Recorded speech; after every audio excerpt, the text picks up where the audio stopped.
Na zaidi ya wakuu 300 wa shule pamoja na washikadau wa elimu katika kaunti ya Tharaka Nithi wameshirikishwa katika mafunzo maalum ya kukabiliana na visa vya wanafunzi kuteketeza shule.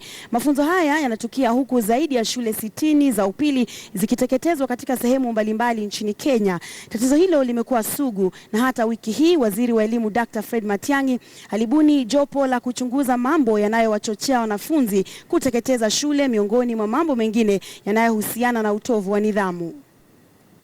Person to be executed, there is aspect of planning on the part of the students.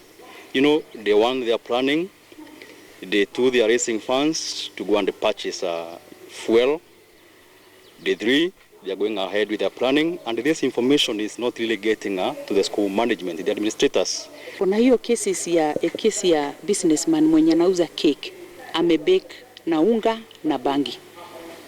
Huyo ni mzazi labda, huyo labda ni mwalimu, labda hata mwalimu wako na knowledge na amepea huyu businessman ruhusa ya kuuza hizo cake akijua ziko na bangi ndani.